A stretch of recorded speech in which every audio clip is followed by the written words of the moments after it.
Everybody, Black Ninja 797 here, and welcome back to another episode of Call of Duty Zombies Myth-Busting Mondays. And today's video, for the final myth, we're going to test out something very cool.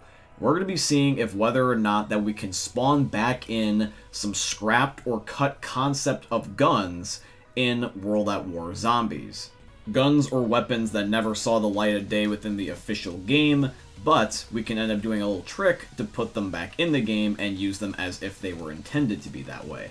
If you guys end up enjoying today's video, please make sure you guys drop a like and comment down below if you have a myth of your very own that you would like to have be featured in next week's episode. But with all that being said, guys, I hope you end up enjoying this week's episode of Call of Duty Zombies Myth-Busting Mondays. Myth: does Juggernog let you last longer in frozen water in Call of the Dead? Alrighty guys, myth number 1 is going to be submitted by Ace of Spades. So what's going to happen here is that Dan is going to purchase Juggernog. Hi, how are you? And then both of us are going to jump in some frozen water. Upon both of us jumping in some frozen water, we're just going to see who lasts longer before they get completely frozen, either Dan or me. Now I am going to fast forward this part just a bit because it is definitely a little slow for my liking, but despite the fact that it's kind of hard to see because of the effect on my screen, you guys can see that Dan ends up getting frozen at the exact same time as me. So it doesn't matter if you have Juggernog or not, you'll still be frozen at the same time as all other players. So myth 1 is busted. Juggernog does not make it where you can survive longer in frozen water. It's the same for everybody.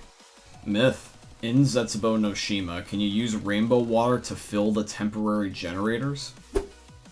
Alrighty guys, so myth number 2 is submitted in by Dead Sled 8. Now, in order to end up getting rainbow water in the very first place for Zetsubo no Shima, you have to do the following method.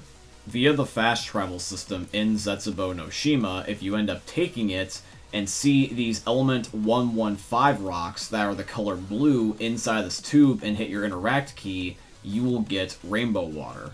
And for those that have never played Zetsubo no Shima, the power system is a very complicated one, to say the least. You have temporary power until you can get permanent power, and the temporary power is activated by bringing water to these specific stations that are on your screen.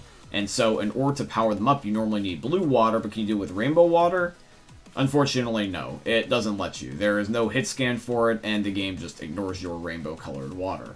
So myth 2 is busted. Rainbow water cannot turn on the temporary power in Zetsubo no Shima. And I would also just like to add here really quickly at the end is that this wouldn't have worked in a legit game anyways, because in order to get rainbow water, you have to already have the power on by default. So if you have the power on by default, the temporary power at that point is null and void. Myth: can you use killing time to avoid the lockdown in Krovi? Alrighty guys, so myth number 3 is submitted in by Weebmatic. Now, we are going to head down to the Pack-a-Punch location in Krovi and start the lockdown. Now, with the lockdown, you cannot leave by any ordinary means. But if we freeze time with the killing time gobblegum, can we technically get out before it officially commences, therefore cheesing the system?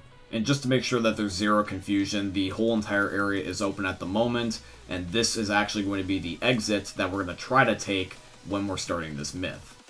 Alright, so Dan's going to pop his killing time gobblegum, and then we're going to hit the button to commence the lockdown.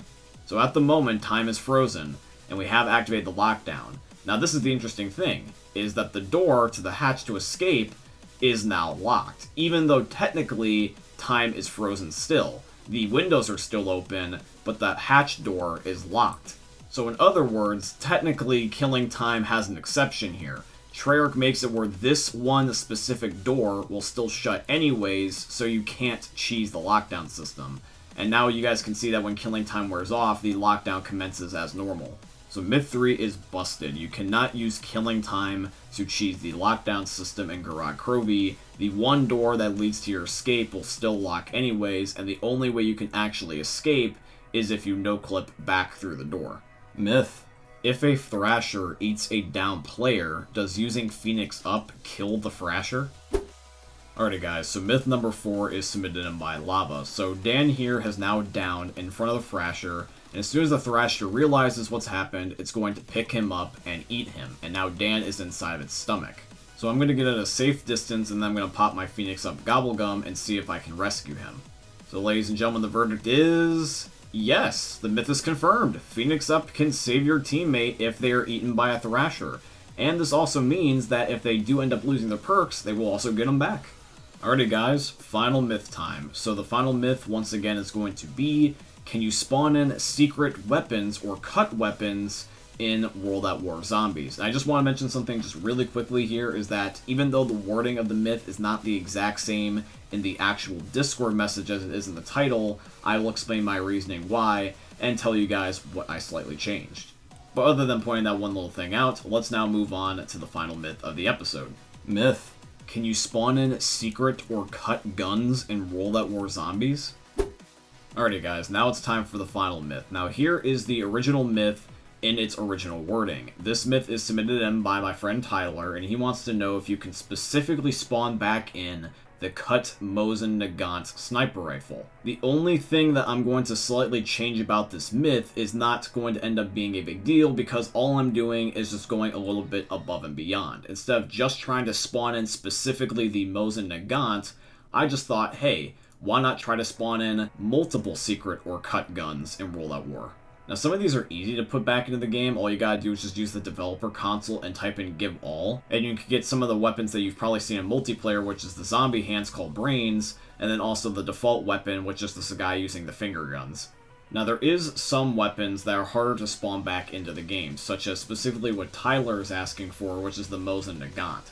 Now, via just a quick Google search, you can find this on the wiki, and if you want to see gameplay, you can even find some videos on YouTube of people using the Mosin Nagant. Here's the problem, though, that me and Dan ran into when trying to specifically spawn in certain weapons like the Mosin Nagant, and even some other ones like the Type 99 and the Springfield, is that these weapons can only be put back into the game if you modify the game itself. Now, as much as I would love to say that I am a master of computers and know how to do this, I do not. And I don't want to brick my game or do something stupid by just trying to modify files that I don't understand, so I'm not even going to bother to try to attempt this. But I will say is specifically the Mosin Nagant part about this myth is definitely feasible and therefore plausible. All of these weapons are plausible. I'm just not labeling this as confirmed is because technically you're not supposed to be able to get some of these weapons without going to extreme means, such as literally modifying the game itself. If you want to spawn in some of the harder guns, like specifically the Mosin Nagant, go right ahead. I just recommend that you be careful is all. But yeah, guys, that is going to be it here for today's episode. I do truly hope you guys ended up enjoying it. If you did, please consider dropping a like, comment, subscribe, follow, and all that beautiful stuff. If you guys have a myth of your very own that you would like to have be featured in next week's episode, please put them in the comment section down below, or you can also put them in my Discord server, which is going to be linked down below in this video's description. But with all that being said, guys, I truly hope you guys end up enjoying seeing another YouTube video from the most unique YouTubers I'm ever going to see. Thanks for watching, guys. I love all of you, and peace out. Hey, meme lords. Jesus here. And you better have enjoyed that video there by the Eternal God Daddy Ninja. You should probably subscribe too, or the mighty Moab will come for your balls.